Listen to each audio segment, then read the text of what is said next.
cuenta de que no todos los humanos lograron aprender, capturar plenamente aquella cátedra relacionada con los agregados químicos y las representaciones. En nombre de la verdad hemos de decir, el mundo de la mente es el depósito de todas las formas mentales, pasadas, presentes y futuras. El mundo de la mente natural o universal debe ser, pues, estudiado a fondo, profundamente, y es que queremos nosotros integrar sobre el ego y las representaciones. A muchos hermanos no les ha podido ocurrir claramente cómo es la diferencia existente entre ego y representación. Hemos dicho en forma enfática que los agregados psíquicos, todos en conjunto, constituyen eso que se llama ego. Cada agregado psíquico es la vivísima personificación de algún defecto de tipo psicológico. Hemos dicho también que dentro de cada agregado existe cierto porcentaje de conciencia íntima. Hemos aclarado que desintegrando esos agregados liberamos la conciencia. Hemos dado las técnicas a seguir. Mas en nuestra pasada cátedra añadimos a esto de los agregados algo distinto que refiere en forma clara, precisa, a la cuestión aquella de las representaciones. ¿Qué diferencia habría, por ejemplo, entre agregados y representaciones? Eso es lo que vamos a estudiar en la cátedra de hoy. Dentro del terreno meramente practicista de la vida, una persona es una persona, un objeto de los sentidos. Y la representación mental o imagen mental que tengamos sobre la persona es otra cosa. Es algo similar a la diferencia que existe de una persona y su fotografía. La persona es la persona, y su foto es su foto. Su foto es su representación, lo que la representa. Hay fotos mentales también. Una cosa es realmente una persona y otra cosa es una foto mental de sobre la persona cercana. La foto mental viene a ser la representación de la persona.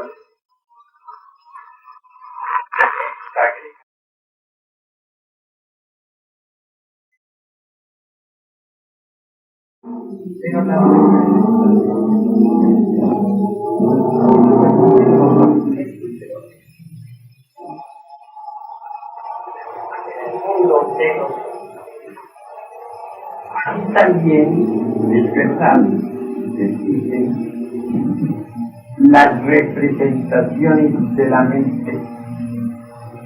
En los mundos esotéricos, los mundos internos, en el mundo de la mente, a tales representaciones, la fraternidad universal blanca las denomina eficies. De ellas hay millares. Voy a citar un caso concreto de formación de eficies o representación. Muchísimos años tenía la mala costumbre todavía de ir así, vengan, un día cualquiera, asistía a una película con un sabor más bien injudicioso. Parecía una pareja, etcétera. Claro, lo que se imagina en la tarde. Mas en el mundo de la mente, la cosa cambia. En esa región me hallé en cuerpo mental dentro de un elegante salón. Estaba sentado ante una mesa. Junto a mí también había una dama muy elegante. Pero era la misma que había visto en la película. Sus facciones, su modo de caminar, de hablar, etc. Obviamente, me encontraba ante una representación de la mente. Una representación de aquella figura de la pantalla que había quedado depositada en mi cuerpo mental. Un gesto sincero, digamos, de su amor con aquella dama esta, que no era una representación. Ya está algo de él. Obviamente había un error gravísimo. Yo había creado esa representación, esa existencia. De pronto me vi obligado a descender al mundo astral. Me hallé luego en un gran templo, ante un gran maestro y un grupo de maestros. Recuerdo todavía, aunque eso sucedió hace 20 años, que aquel ateo me envió una nota escrita con su puño y letra. La ley decía: retírese usted inmediatamente del templo, pero con INRI, es decir, conservando el fuego sagrado, porque no había obviamente fornicación, ni nada por el estilo. Lo siento, feo, y eso es todo. Bastante complicado de corazón. Comprendí mi error. Me dirigí hacia la puerta de entrada de aquel trance. Mas antes de salir, resolví hincarme en un reclinatorio que había allí cerca de la puerta. Pedía perdón. De pronto avanza nuevamente que me había traído la nota. Era nada menos que el mismísimo guardián del templo. Y me dice: señor, se le ha ordenado a usted que se retire, obedezca. Bueno, es que yo deseo platicar con el venerable. Ahora no se puede, señor. Eso podría ser más tarde. En este momento él está ocupado en examinar algunas epístolas. Entre paréntesis, le digo a usted representación. No me quedó más remedio que retirarme del templo. Y lentamente me vine muy compungido de corazón a mi cuerpo físico. Y entre el vehículo tenso, me concentré en el Cristo pidiendo perdón. Reconocí el error de haber ido a aquella película. Comprendí que había fabricado con la mente un edificio. Y rogué al misericordioso que me repitiera la fuerza. Y escucharon porque tuvo verdadera composición del corazón. Y a la noche siguiente, en cuerpo mental, fui llevado al mismo lugar, a la misma mesa, a las mismas sillas de la mesa, y ante la misma dama, que no era más que una representación de tipo mental. Cuando quería empezar ya el mismo planteo de la noche anterior, me acordé de mis propósitos de enmienda. Desenvainé una vez espada flamígera, la atravesé. Atravesé a esa rama musical con la espada. Luego la desintegré, que era una forma de flamas de espada, se hicieron que se pulverizaran, se redujera a semillas prontas. Concluí esa labor, descendí nuevamente al mundo astral. Penetré dentro del cuerpo astral, ya en posesión de ese vehículo. Me hallé dentro de un gran templo, el mismo de la noche anterior. Se me recibió entonces con alegría, fiesta, me felicitó exteriormente mi puto interior, Buda íntimo, me instruyó profundamente. Me llevó en un cuerpo mental a los salones de cine para mostrarme lo que son tales cosas. Descubrí que estaban todos llenos de larvas de representación creadas por los tipos asistentes a las formas mentales depositadas en los años de magia negra. Me incluyó el Buda interior sobre todos los experimentos que explicaba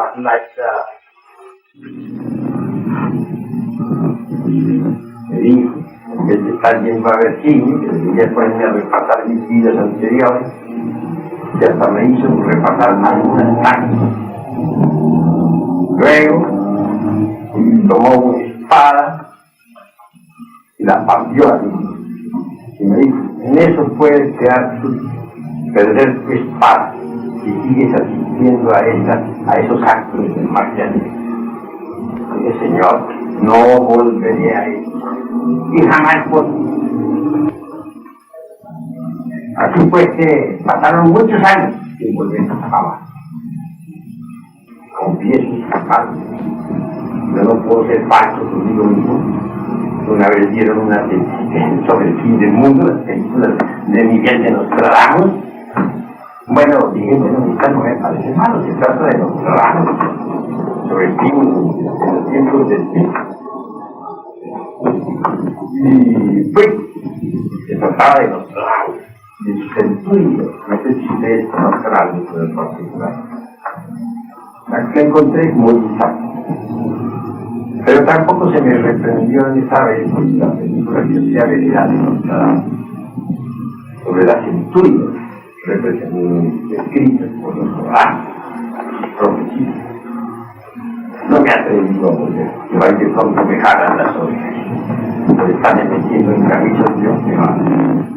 De manera pues que ahora películas esas hago o esas de mucho erotismo, lujuria, de mucha lujuria, entonces yo jamás volví a eso.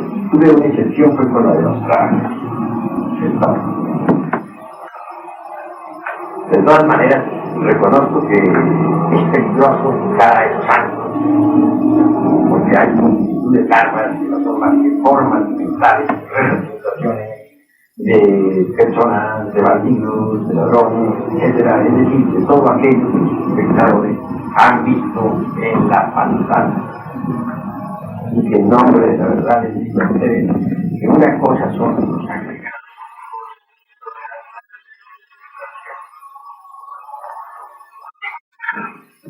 Por lo común pierden mucho tiempo en el debachán. Yo no les puedo negar a ustedes que el debachán no sea un lugar de felicidad, pero de dicha, comenzar. Desgraciadamente, las figuras que hacen agradable la tercera la vida en el debachán a los discursos son meras representaciones vivientes de sus familiares, parientes, sus amigos que dejaron en la tierra. Es la palabra y la forma de Sebastián. esas representaciones o efigies, bien, resultan de naturaleza insólita. Por eso digo que pierden mucho tiempo en el tema de Chapo. Pero son felices por otra parte. Muchos se sienten acompañados de seres queridos que dejaron en la tierra. No se dan cuenta ni remotamente que esos que ellos ven, ¿verdad?, no son sino meras efigies, ¿verdad? Y se dieran cuenta, pues aquel de Bachán perdería todo interés para los difuntos. En la mente de cada uno de nosotros viven muchas representaciones de nuestros amigos, de nuestros familiares, de nuestros parientes, de nuestros allegados, etc. Claro, si alguien nos dice algo contra un amigo familiar y nosotros cambiamos el buen contexto que tenemos con respecto a este último, aquella figura que altera, aquella efigie mental que éramos, ella alteraba. Y al alterarse, toma las características nuevas que le hemos dado, de violencia, de robo, de mala fe, de ira, etc. Y hasta nos atacan violentamente, constituyéndose en un obstáculo para nuestro trabajo excelente. Y en estos instantes me acuerdo de David Núñez. Parecería nombre masculino, pero no, se trata de una dama, mujer.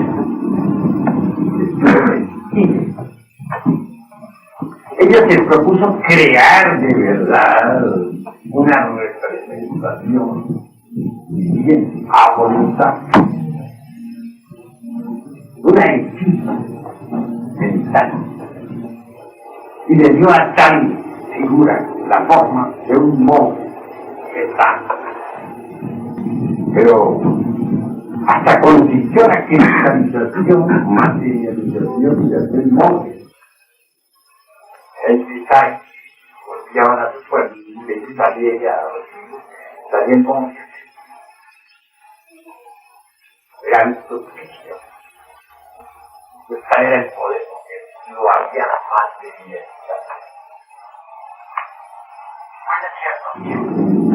Aquella figura, aquella representación creada por David,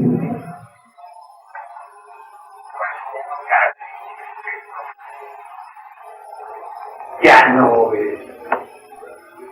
hacía lo que le daba la gana, comenzaba a atacar a todos los mundos, a una isla, etc.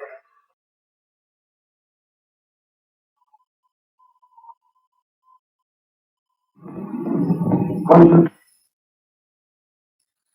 un monasterio, entre todos se dedicaron a desintegrar tal y estaba tan fuertemente materializada que aun siendo ellos verdaderos expertos en el mundo de la mente, gastaron como 6 meses de trabajos continuos para poderla desintegrar. Es una materialización pero completa de una efigie mental.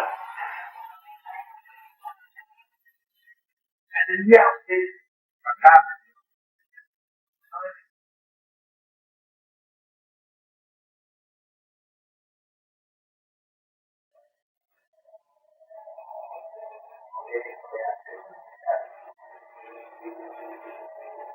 solamente deberíamos abrir las puertas a las expresiones conformes. Nosotros abrimos nuestras puertas a expresiones negativas, a la sismografía de alguien que viene a hablar contra alguien. Nos cargamos activamente. El resultado será fatal. La efigie o representación mental que cargamos nosotros sobre esa persona contra la cual se viene a hablar puede ser alterada precisamente por las emociones negativas provenientes de intenciones negativas. Esta figura entonces asume características en Europa, se vuelven contra nosotros y nos atacan violentamente. Eso es claro. Cargamos multitud de representaciones y naturalmente cualquiera de ellas que llegue a alterar se convierte en un enemigo interior más de los ya existentes.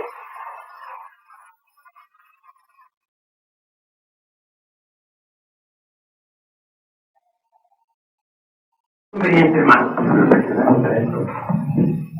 Si aprendamos a vivir inteligentemente, solo así marcharemos por la vía que ha de conducirnos hasta la liberación final. Es necesario cuidar la mente.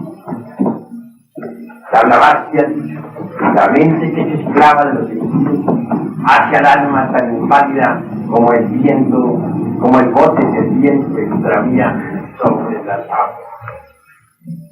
Nosotros necesitamos controlar los sentidos y la mente. Los pájaros mentales o pensamientos se meten en la jaula del entendimiento y nos perjudican. Me refiero a representaciones negativas. Ahora comprenderán ustedes mejor lo que estoy diciendo, de que hay que controlar los sentidos y la mente. Van ustedes por la calle, de pronto encuentran ustedes en una esquina una revista pornográfica, se ponen a mirarla con algo de obscenidad. El resultado es la creación de una nueva representación mental. Esta nueva representación es un pájaro de mal agüero que se mete en la jaula de la mente para causar daño y fortificar las emociones negativas y la lujuria. Los sentidos por ello deben ser controlados. Desgraciadamente la gente se acuerda de controlar los sentidos y la mente. Y eso es grave. En vez de leer revistas pornográficas que a nada conducen a la creación de nuevas eficiencias mentales, vale la pena estudiar los libros de la sabiduría, las sagradas escrituras, etc. No hay duda de que el verdadero saber iniciático se convierte en fuego y por ende en poder. En esta cuestión de sapiencia que se relaciona tanto con la vida, debemos entender, mis queridos hermanos, que existe una antítesis. Me refiero a la cultura esa de tipo intelectual, ¿no? Como que lo alimentan a uno durante la edad preparatoria. Ciertamente esa cultura que le dan a uno en los destinos, en las escuelas primarias, en las secundarias, la prepa, la universidad, viene a causarnos espantosos daños. Yo calificaría tal cultura de magia negra de la peor clase.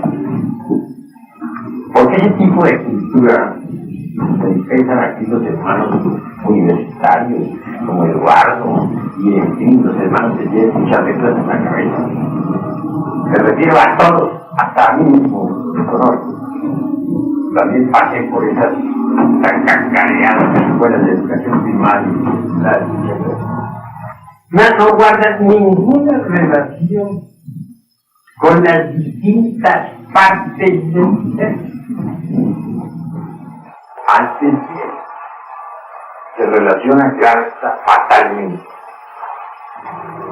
con los 5 cilindros de la máquina y los falsean. Centro intelectual es el que peores daños luego el centro emocional, motor, separador. Ya no detectan la contra cósmica del universo. Se cierran para analizar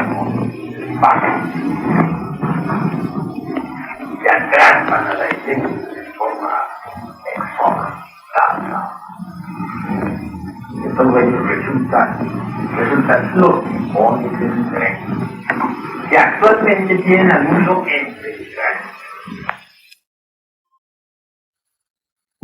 gobierna todos los países de la Tierra, en esta negra edad de Francia.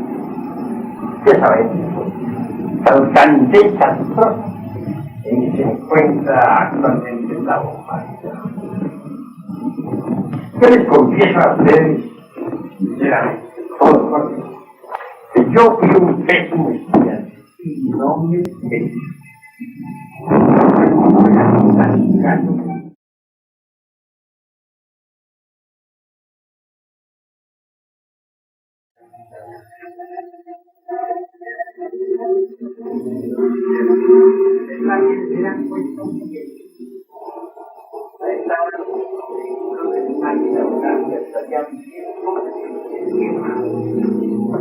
Pero me parecía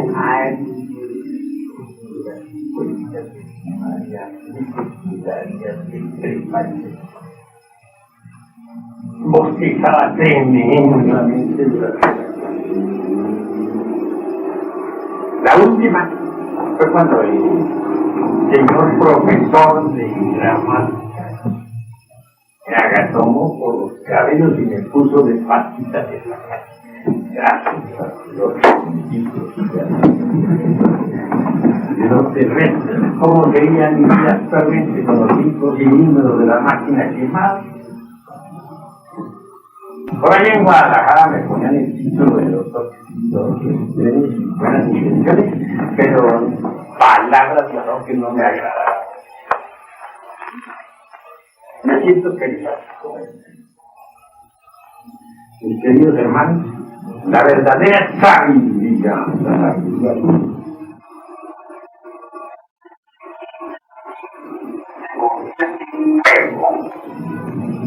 fuego real, fuego verdadero, universal.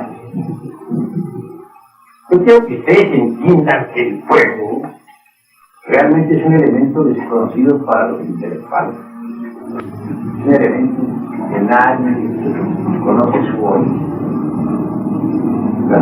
Nosotros cortamos un cerillo, se produce el fuego. Cualquiera nos diría que es el producto de la combustión.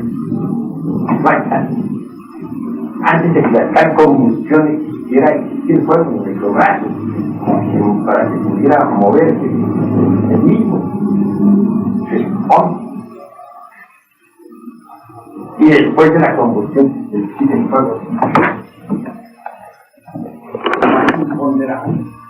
Yo diría más bien que con el propio trigo, otro veces, la sustancia que sube al fuego, la se destruye. Entonces, al destruir el envoltorio dentro del cual está el fuego, está latente, la llama sale a la superficie.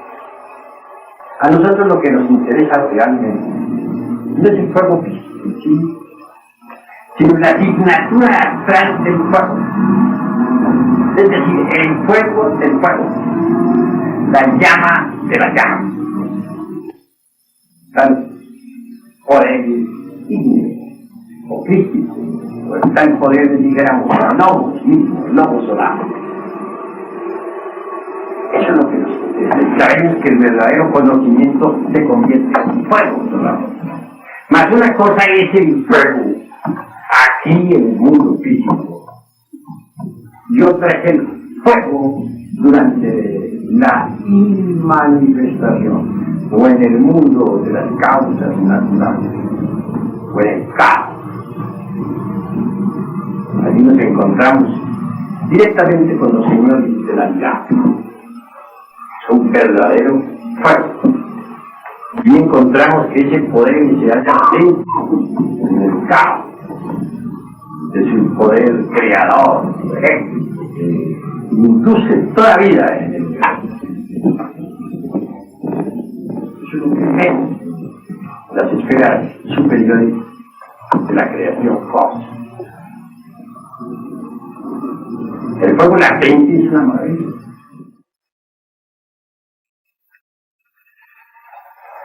a esos soplos ígneos e informes de la constelación de Miguel, de hasta el viviente, imposible de describir con palabras, vivas representaciones de la corona semiótica de la cábala hebraica. Son gestos mágicos, cada uno de ellos. Hay 12 órdenes de adeptos en este código, relacionadas con los 12 signos zodiacales. No cabe duda alguna de que aquella orden de los leones del cuarto, o leones de la vida, de la constelación de Leo, es la más exaltada. Aquí y aquí es. Por todas estas y otras cosas verán ustedes la necesidad del estudio de esta sabiduría cósmica o el estudio de la noche. Porque solo este conocimiento, debido a que está relacionado con las distintas partes del ser, puede convertirse en fuego viviente y filosófico. Mucho se ha hablado de los Budas, y hay duda de que hay dudas de contemplación, hay dudas de la manifestación.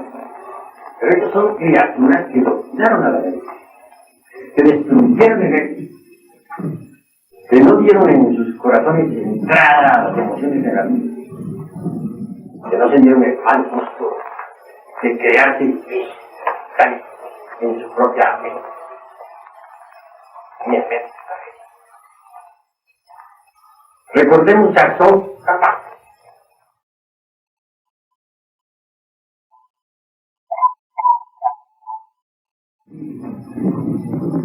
Cosa en que el Buda manifiesto, por ejemplo, Gautama, y otra cosa es el Buda del Buda, Amitabha, su verdadero prototipo divinal. Amitabha es el Buda de contemplación, y Gautama, dijéramos, el Buda terrenal, o Bodhisattva. No podemos negar que a través de ese Gautama se expresaba brillantemente Amitabha. Podemos negar también que más tarde Amitabha enviará a Gautama, su Bodhisattva, o Buda terrenal, a una nueva reencarnación tibetana. Entonces se expresó como estos planos de contemplación. Son amos de la mente, criaturas que se liberaron de la mente, señores del fuego. Claro, todos esos Budas adoran al gran Buda, le rinden, es decir, al Logos. Mirad a las cosas desde estos ángulos, desde estos puntos de vista. Vamos comprendiendo cada vez más de controlar los sentidos, subyugarnos, libertarnos de la misma, de aprender a vivir sabiamente. Si es que queremos en verdad llegarnos a convertir en Budas de contemplación. Eso es obvio. Los tiempos van pasando, mis queridos hermanos, y a medida que pasan, nosotros debemos sentir la necesidad de la liberación final. De lo contrario, no sería posible la liberación. En nombre de la verdad hemos de decir, en tanto nosotros somos esclavos del ego y de las representaciones de la mente, la liberación final continuará siendo algo más que imposible. ¿Por qué los desencarnados pierden tiempo? Repito, por las representaciones. Estas les acompañan en el debate. Que aunque gocen de una aparente felicidad, obviamente están perdiendo el tiempo, miserables. La humanidad pierde mucho tiempo con las representaciones. La humanidad pierde mucho tiempo con el ego. Todo eso es verdaderamente más amargo que el mal tiempo. Ha llegado el momento de entender que la luz increada es lo fundamental. El deseo hacia la luz se convierte en luz increada. Esta luz increada surge entre las tinieblas profundas del no ser. Todos nosotros debemos anhelar la luz increada y trabajar con el propósito de nacer un día realmente en la luz increada. Actualmente hay mucha voluntad para el mundo. Sucede que en las épocas pasadas, durante las edades de oro, plata y cobre, muchos entraron en los misterios, se hicieron adeptos, por otros términos se convirtieron en budas. Pero cuando vino la edad del Kali Yuga, el ego tomó una fuerza terrible, todos esos antiguos cristianos. Y tomó fuerza porque ellos no supieron vivir, sucumbieron ante la tentación. Si no, no habría resurgido el ego. Hoy andan pues por la paz de la tierra muchos bodhisattvas que guiaran más la mente y desintegraran el ego y se propusieran a no crear más espíritus. Se pondrían de pie. ¿Qué es un bodhisattva? Sencillamente es un germen, una semilla. O en otros términos, una semilla con un organismo entero,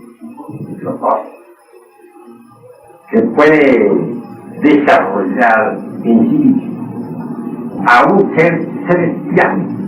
Entonces, claro, si el bodhisattva trabaja sobre sí mismo, así no lo hace, tal semilla no se desarrolla y se pierde la oportunidad. Seres gloriosos que vivieron en las civilizaciones de Egipto, de Babilonia, de la India, de Persia, de la India, etcétera, etcétera, se hallan latentes ahora en esas semillas que en algunos sujetos se encuentra almacenada dentro de esas mismas glándulas endógenas. Si tal semilla, como un organismo etérico, consiguiera su pleno desarrollo, esos seres estarían en plena posición de su cuerpo, nuevamente. Y serían una bendición para la humanidad. Mas desgraciadamente el peor enemigo que tienen todos esos hermanos caídos, todos esos adeptos destronados, es la mente. Por eso he insistido tanto en la pasada cátedra de esta sobre la necesidad de no abrir las puertas de nuestra mente a las impresiones negativas. Se pueden alterar algunas representaciones, nos obstaculizarían el avance hacia adentro y hacia arriba. Por ese motivo he insistido también demasiado en la necesidad de desintegrar el querido ego. Es que el ego y el ser son incompatibles. Eso es obvio. Bueno, mis queridos hermanos, por hoy, hasta aquí nuestras cátedras. Pero, en reflexiones muy sinceramente, y creo que ahora sí, con esta explicación, han podido ustedes entender la cuestión esa de las efigies mentales o representaciones depositadas en el mundo de la mente. Antes de terminar esta cátedra de la tercera cámara, doy libertad de palabra. Los que no hayan entendido, pregunten. Si pueden hacerlo, como les dije, con confianza.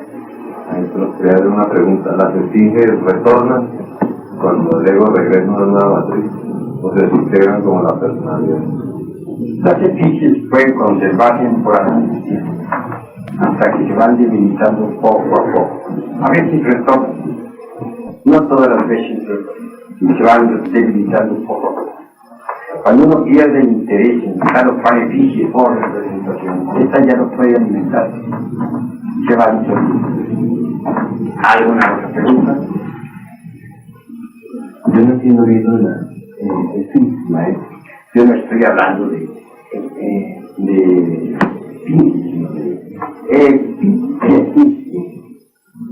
en el sentido de que uno se hace imágenes y representaciones buenas y malas, ¿verdad, maestro? Esas representaciones buenas formas también existen. Claro que está. Las hay representaciones o edificios positivas, pero no son sino meras formas de vida. Cuando uno aprende a vivir de instante en instante, la posibilidad de crear tales formas termina, concluye. Pero si uno vive únicamente en el tiempo, las efigies se viven creando también continuamente en el tiempo. Dichas efigies, maestro, las positivas también habría que eliminarlas. Tanto unas como otras no son sino figuras fugaces, vanas, maquiavélicas, que no tienen ninguna verdadera realidad. Y por lo tanto es mejor desintegrarlas.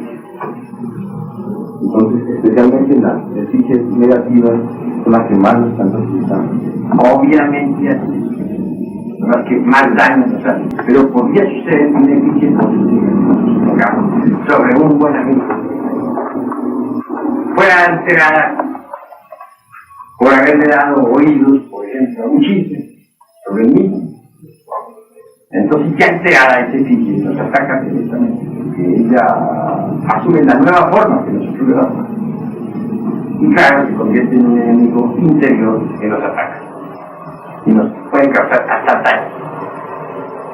Maestro, he entendido que la diferencia entre una efigie, una representación y el ego es que el ego tiene embotellada una porción de esencia íntima y la representación no es correcta. Es correcto.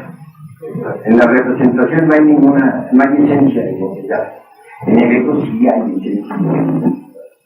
En verdad, maestro, cuando la efigie es consecuente a un ego, por lo menos la vanidad de creerse uno que es un buen gnóstico, es otra una representación que puede consecuentemente embotellar parte de la esencia. Bueno, eso ya cambia la cosa. Uno tiene la vanidad de creerse un buen gnóstico, eso ya se debe al yo de la vanidad. Ahí no hay ningún efecto, ahí no hay ninguna representación, sencillamente se siente la mamá de los políticos o el papá de Santa. Eso es todo. A ver. El método para eliminar el yo psicológico, más o menos, lo vamos asimilando día a día a través de la práctica, maestro. Pero se necesita otro método para eliminar las efigies. Pues Sibiria enseña curando, o aquella otra cosa que dice tal como es arriba que es abajo, por medio de los versículos de la flamígera, las armas del vulcán, podemos nosotros desintegrar un ego que está pesado.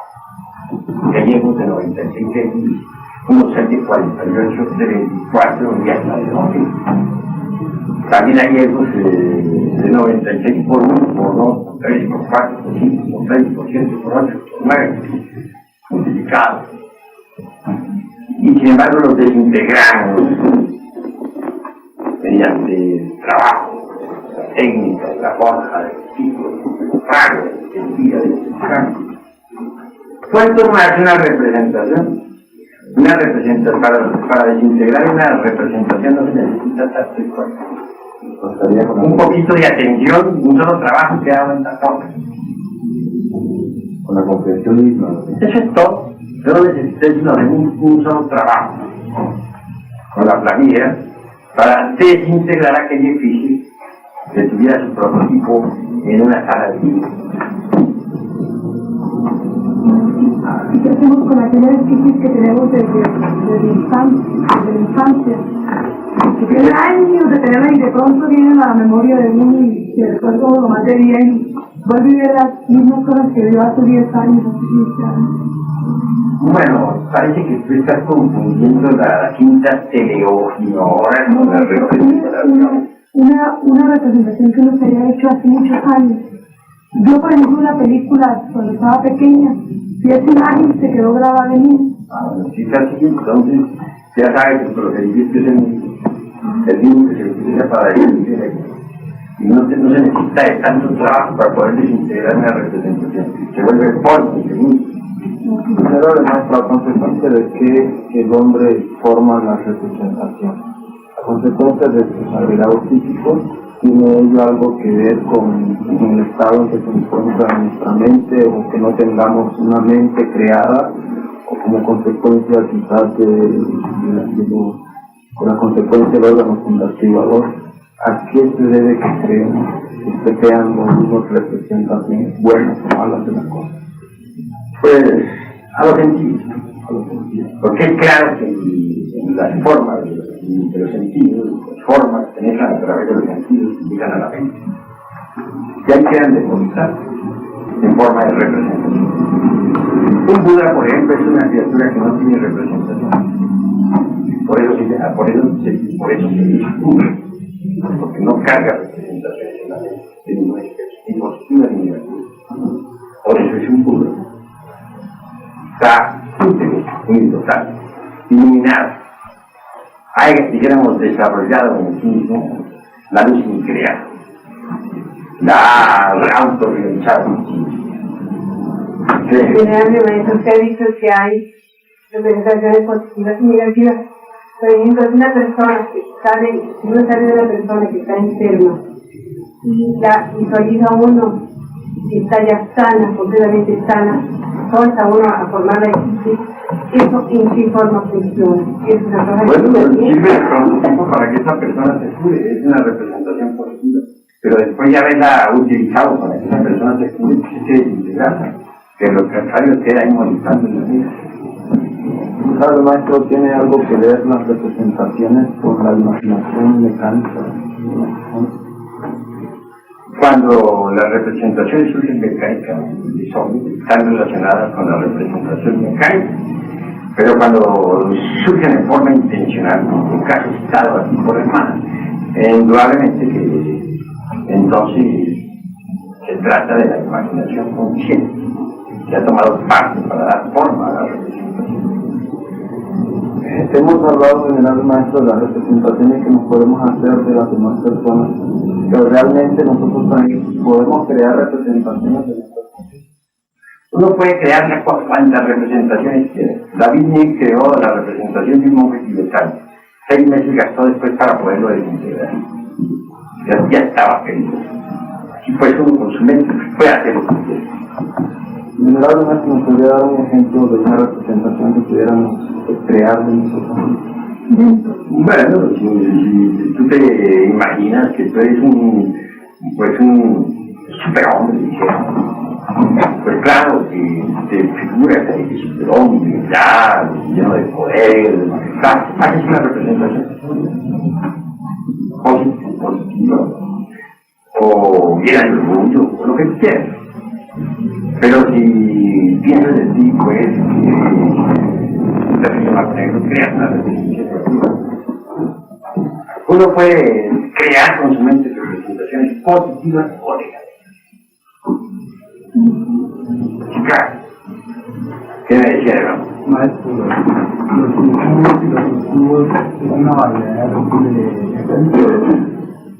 Bueno, sí, los tales incubos y sucubos son una variedad son representaciones, claro. Pero yo iría más reflexionando. He estudiado a fondo los elementales de Franz Hahn. Él hace que una persona, por ejemplo, gasta el sistema sagrado en la masturbación, las imágenes eróticas y otras. Crea, si es hombre, una representación femenina, o sea, un sucubo hembra. Pero si es una mujer la que hace lo mismo, crea un incubo, que es de naturaleza macho, que son transparentes como el cristal, que ha dicho, causan gran daño porque siguen alimentándose del cuerpo vital de sus progenitores. Se dice representaciones, pero vamos a analizar estas cosas a fondo. ¿Serán o no serán representaciones? Yo pienso sencillamente que esos tales incubos ya analizando la cuestión que hay en el texto de tratado, son agregados chiquitos creados a voluntad por el dicho de beneficios de tipo sexual. De manera que podría denominarlos agregados incubus, agregados sucubus en la psiquis humana. Esto, porque se roban parte de la conciencia de su progenitor o de sus progenitos. De manera que no son meras representaciones. A ver, entonces los cubos, no tienen la misma forma de difusión, pero usted que haga de por medio de ningún puede uno alejar. Pues he venido reflexionando ahora, veo la necesidad de considerar los mismos que era cualquier otro agregado. Son agregados creados por los que tienen tanta ilusión. ¿Entonces ayudaría una niña? Nada más. Hay lo único que vale es la aranza y un trabajo firme para la Divina Madre Kundalini en la forja de los hijos. Ay, no valen. Los agregados chicos no se eliminan con niños. Alguna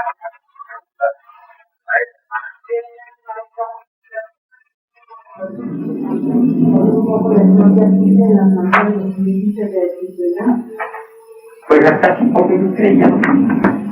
y ahora me arrepiento de haber creído así. Ahora me estoy dando cuenta que esos son agregados cívicos inhumanos que hay que volver polvo, ser como cualquier otro agregado, como el egoísmo, como el odio, la violencia. Esa es la cruda de la realidad de los hechos. Y que me perdone don Francisco Harman fue por haberle contradicho a su texto. Porque de verdad hemos cambiado definitivamente la experiencia técnica que a ver, hermano. Era el maestro en su libro Las Tres Montañas, nos habla de que siempre que el individuo o el hombre tenga la mente, aunque haya acabado con el ego de la psicología, puede volver a caer. Es algo que no hemos comprendido y por eso hacemos las preguntas. Pues eso no se tiene raro. Es obvio que si un Buda ha desintegrado su ego, pero ese Buda, por ejemplo, cae en el vicio de la fornicación, él derrama el paso. Sencillamente surge en él nuevamente el ego. Resucita, pero no es un ego nuevo, es un viejo, que resucita de entre sus propias cenizas, cual el ave fénix se da mitología. Sí, la pregunta es, ya estando muerto en sí, ¿por qué cae de nuevo? Si ya el Buda está muerto en sí mismo, ¿por qué ha de caer de nuevo en la forma? Porque tiene derecho, libre, puede hacer de su vida lo que quiera. Si se le toca caer, cae, y si se le puede bajar, pues baja. Cosas de él. Tenemos plena libertad para todo. Hay libertad para trabajar, libertad para vivir, libertad para sufrir, para llorar, para todo hay libertad en la vida. Toda esa hueste de lo que lo han creado, y acaso no se cayeron en la memoria, o nos caímos de ese río Luna, porque yo también en la lemuria me fui para abajo. De manera, ¿y por qué lo hicimos? Bueno, yo no sé por qué otro día, una respuesta muy tonta, ¿verdad? Entré en la bola, ¿sí? Nos fuimos abajo todos los antiguos pípilos de la Tierra Luna, hasta el viejo Neptuno, pues también se cayó. Que después nos levantamos, que tuvimos que llorar mucho para poder levantarnos, ¿verdad? Pero en aquella época nos fuimos abajo. Me viene a la memoria en este momento algo muy interesante. Un día cualquiera, estando a la orilla del mar, se me ocurrió investigar algo sobre el sexo en la Lemuria. Pedí a mi padre que esté en Cifreno que me diera permiso de hacer la investigación en Lemuria. y se me concedió el permiso. Penetré en lo que se llama los archivos akáshicos de la naturaleza. Y entre esos archivos akáshicos no me puede invocar, por ejemplo, a un grupo, a una familia que había conocido, del demonio. Que vengan aquí. ¿Derramaban o no derramaban el vaso de Hermes Trismegisto? Respuesta: sí, lo derramábamos. Pero eso es un delito, señores. Es un tabú o pecado. Lo hacíamos con mucho respeto. Y únicamente teníamos relación sexual cuando queríamos engendrar un hijo, más nada. Y con profunda reverencia. Pero ustedes andaban mal, que derramaban el vaso de Hermes. Ustedes son de la séptima subclasa lemúrica, y por lo tanto ustedes ya estaban caídos o manchados. Pero los antepasados de ustedes, los de la tercera subclasa, no se reproducían por el poder de Cristo. Y voy a demostrar. Se traga a un león, unos 4 metros de estatura. Un gigante, por supuesto, pero anciano. Traía sobre su cabeza no solamente el manto, sino una multitud de sombreros de distintas nacionalidades. Le dije, ¿por qué trae usted esos sombreros en su cabeza? Esas son formas mentales. Usted viene dormido. Se ve que usted está caído. Disuelve esas formas mentales. No le da pena a usted cargar eso. Se concentró unos instantes y los disolvió instantáneamente. Él mira como disolvió. Le observé los ojos, tenía un estado un poquito cómodo, lo que indica que actualmente tiene cuerpo en algún lugar del planeta Tierra.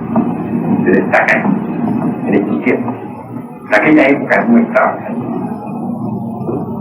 Le digo, bueno, ¿cómo se reproducía la gente en su época durante la tercera subclasa lemúrica? Cuando la gente no había salido de Belén, ¿de qué forma se reproducía? Respuesta: nosotros no derramábamos el vaso de Hermes jamás. La reproducción era por Kriyasam. Y la cópula la efectuábamos exclusivamente dentro de los templos. ¿Está usted dispuesto a dar testimonio de eso? Digo, sí, estoy dispuesto. Ya ven ustedes, mis amigos, les dije, los 2 actos sexuales, el del caído y el del que no está caído, entendemos, salir de aquel salón. Vimos un gran edificio con 5 pisos, representando a las 5 razas que han existido en el mar. Sea la raza polar, la raza intermórea, la raza atlante, la raza lemúrica, la raza atlante y la raza árabe. Al observar la 5ª raza, y que era la más degenerada de todos, los caídos de la Lemuria, o sea, aquellos Yanis caídos, o Elohim caídos, Bodhisattvas caídos, padres caídos, de la séptima subraza que estaban en el suelo degenerado. Sin embargo, su degeneración no llegó sino hasta el punto nada más de que solamente tenían la relación sexual o cometieron el error de derramar el esperma sagrado, pero eso exclusivamente lo hacían cuando querían engendrar hijos, ya se les consideraba degenerados. Por tal motivo ya estaban degenerados. Los atlantes en séptima subraza estuvieron. Existen 2 formas de reproducción. La una es la bestial animal, derramando el vaso de hierro. La otra forma de reproducción es la otra, aquella en que el vaso de hierro no entra en orden. Entonces nacen hijos criaturas con posibilidades de muy buen desarrollo espiritual. Está pues claro que las posibilidades de caer existen siempre durante la manifestación cósmica. Solo en el absoluto tales posibilidades han dejado de existir. Mas el sexo en sí mismo jamás es negativo. Mal en sí Todo depende del uso que se haga de él. En la mitología griega se nos habla claramente de una tribu divina, Caos, Rai y Eros, siendo Eros el Espíritu Santo. De manera que Eros es el tercer logos a cualquier hombre. Por lo tanto, esta en sí misma no es negativa. Antes bien, se necesita en sí mismo es divina, pues es el tercer logo, es el Espíritu Santo. Lo malo no es precisamente Eros, sino la lujuria, y eso está en la mente. Por eso se ha dicho claro, la mente que se esclava de los sentidos hacia el alma tan inválida como el bote que el viento extravía sobre las aguas. Los pensamientos morbosos engendran nuevos agregados. Las efigies morbosas inevitablemente nos estimulan una y otra vez a la satisfacción de la concupiscencia. Eso es todo. ¿Alguna otra pregunta, hermano? Vamos de oportunidad a otra.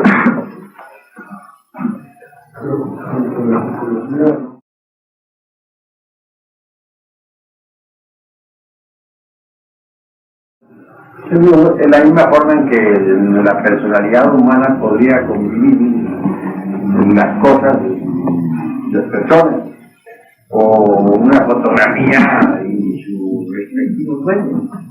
Y pues una efigie mental es una especie de fotografía viviente de algo, o de algo. Está depositada en la mente. ¿Eso es todo? A ver, hermano. Así, maestro, hemos entendido perfectamente la idea de las efigies o representaciones mentales. Estas dejan de existir en el mismo momento en que, como, que no existan, o sea, que se vean las cosas en sí, que no haya representación de algo, sino que se vean las cosas en sí. O sea, cuando se vive de instante en instante. Al ver las cosas en sí, pues ya no se hace la representación, porque se vive en sí. Ahí pues la necesidad de aprender a vivir de acuerdo con la filosofía de la momentaneidad. Siempre de momento en momento, de instante. Aquí no creamos eso, es lo mejor. Pero entonces el trabajo, ahí va la pregunta, maestro. Es necesario de instante en instante para que no se creen imágenes o representaciones de las cosas que también existen. A nosotros nos es sumamente, casi imposible, vivir de instante en instante, ya sea por los mismos agregados, ya sea por los mismos, las mismas imágenes que ya tenemos construidas. Inevitablemente el trabajo es mucho más arduo ahora pensando lo de las imágenes, para ir eliminando imágenes, eliminando filtros. Es casi imposible, maestro. Mas no es tan imposible. Si uno aprende a vivir de acuerdo con la filosofía de la momentaneidad, siempre en momentos. No creáis, no las creáis. Y eso no es imposible, un poquito de entrenamiento. Eso es. A ver, Venerable maestro, una pregunta. La esencia fuera del cuerpo de los afectos y de los deseos vería este mundo en una forma muy diferente, lo vería tal como. Pero ya la esencia dentro de este cuerpo físico no vería las cosas a través de representaciones ya en una forma más condicionada. no, la vería dentro del crudo realismo. Que si uno, por ejemplo, mediante el chamanismo, consigue vivir en ese monte Atman, en esa región, por ejemplo, se expresa Atman con todo su poder. Descubre que allí todo es matemática. Ve la naturaleza tal y simple como es exactamente como es, directamente. Porque una cosa es la cosa y una cosa y otra cosa es la cosa. Una cosa es ver un cuadro de la naturaleza, tal como es, y otra cosa es ver una fotografía de ese cuadro de la naturaleza. En este caso, la fotografía es la representación de ese cuadro, de ese cuadro natural. O sea que una persona que haya muerto en sí misma, aunque tenga este vehículo físico, a través de él, que es la ventana en que se asoma este mundo físico, va a ver las cosas tales como son. Tal cual son. que hay que distinguir entre las cosas y las cosas. Esto lo sentó ya muy bien con Manuel Kant, el filósofo de Königsberg, en la crítica de la razón.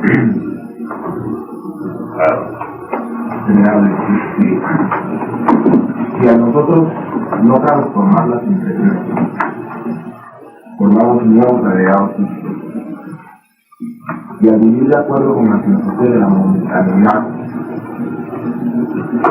no dejamos que se entren en nuestra mente representaciones.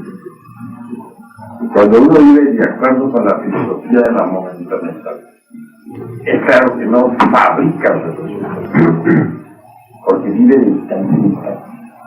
Eso es obvio.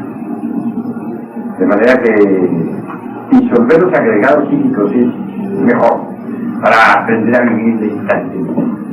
Conforme uno vaya eliminando los agregados psíquicos, va aprendiendo a vivir de momento en momento. Tengas en cuenta que los agregados psíquicos son tiempo. El yo es tiempo. Es un libro de muchos tomos. Pero si nosotros desintegramos al yo, desintegramos al tiempo. Es obvio que aprendemos a vivir de este instante. Así pues, aprender a vivir de instante en instante se va realizando poco a poco, a medida que uno va eliminando los agregados. Es decir, a medida que va eliminando el tiempo, a medida que va eliminando el ego. Se nos ha dicho que Jehová es el peor tirano, sí es verdad. Jehová es el tiempo, y el tiempo en nosotros es el ego. Disuelto el ego, ha sido destruido Jehová. Entonces el tiempo ya no existe. Aprendemos a vivir así, de segundo en segundo. ¿Recomendaría una representación para eliminar el ego? Pues eso resulta, dijéramos, un contrasentido del sentido común. Sería tanto como querer poner en marcha un automóvil poniéndole los frenos. Obviamente no funcionaría el automóvil. Una representación para disolver el ego no funciona. En términos concretos, no funciona. Porque para disolver el ego no sirve ninguna representación. Para disolver el ego lo único que sirve es el trabajo fecundo en la fuerza de los espíritus. Para ver las cosas en sí mismas, lo vamos logrando en la medida que vamos muriendo. Así lo hemos escuchado. Para ver al ego en sí mismo, no una representación del ego, no un ego no existente, imaginario, ¿no? Sino tal y cual es el ego. Necesitamos verlo en sí mismo, o sea, verlo en un momento de momentaneidad, verlo con ese sentido superior, esa emoción superior, esa emocional superior, que a veces no hemos podido vivenciar. Es la única forma de que ese ego en verdad muera, porque la práctica de la muerte del yo se hace estéril en el mismo momento en que nosotros no vemos el ego tal cual es, sino que estamos haciendo una representación del ego. Bueno, este ya es sencillamente, si dijéramos, un juego de la vida. Porque en realidad de verdad no podríamos nosotros ver al ego si no se ha desarrollado el sentido de la autoobservación psicológica. Solo desarrollando tal sentido es posible ver al ego. Ver al ego como representación sería caer en un círculo vicioso, una forma de autoengaño. Lo que nos interesa es disolver eso que estamos sintiendo, eso que está pensando en nosotros en un momento dado, eso que en un momento está aprendiendo a otro, eso que en un momento está sintiendo lujuria, eso que en nuestras carnes nos está quemando en un instante de la vida. Eso es lo que hay que desintegrar. Necesitamos ser prácticos. No se trata de formarnos representaciones del ego, sino de autoobservarnos psicológicamente en sí mismos y desintegrar. Venerable maestro, tocando el sentido de la autoobservación, ¿esto tiene alguna relación directa con los centros superiores de la máquina orgánica? Bueno, Obviamente los centros superiores de la máquina humana ya están falseados precisamente por la educación recibida. De manera que estos centros de la máquina humana tenemos que depurarlos. Y por eso es tan difícil precisamente el trabajo de la autorrealización íntima del ser. Hay dos cosas que nos están perjudicando, que impiden la autorrealización de alguien. Quiero referirme precisamente a la falsa educación recibida, como ya les dije, durante la edad preparatoria, y a la herencia. Nuestro padre terrenal, nuestra madre terrenal, tenían determinados hábitos, determinadas costumbres, equivocadas o no equivocadas, pero las tenían. Ellos a su vez las tenían porque la herencia la cargaban en los genes, la habían heredado de nuestros abuelos. Nuestros abuelos tenían las mismas costumbres porque las habían heredado de nuestros bisabuelos, y así sucesivamente. De manera que en la herencia que llevamos en los genes existe la tendencia a repetir determinados errores de nuestros antepasados, y están tan arraigados en nosotros que ni siquiera nos damos cuenta de ellos.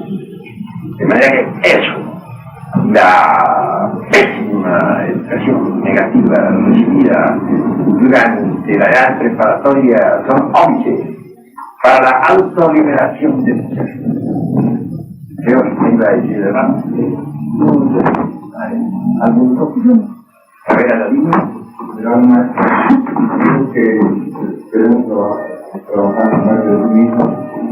Queremos saber si las ejercicios mentales son exclusivamente mentales o también hay ejercicios de tipo emocional, porque al tratar la mente tal vez de una crisis emocional que se dice a uno, hay ejercicios instintivas, hay ejercicios sexuales o exclusivamente son mentales.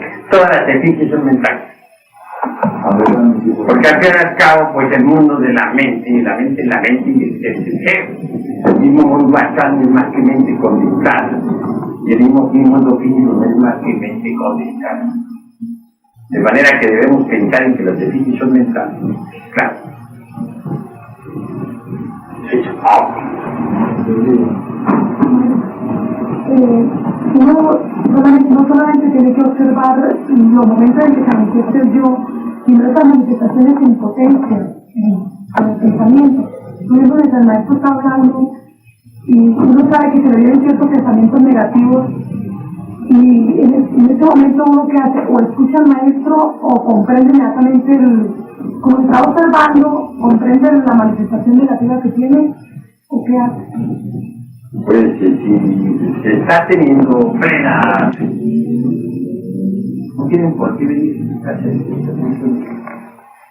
Mas si no se tiene la plena, lo que se está escuchando, pues surgen en la mente otras cosas, pensamientos negativos, inquietudes, recuerdos. Si uno está plenamente concentrado en forma natural y espontánea, no hay posibilidad de que surjan pensamientos de los cuales estás hablando. Porque no está Surgen porque no está tan dispuesto. Entonces hay que poner más atención. ¿Alguna otra pregunta? ¿Cómo podemos saber si al trabajo?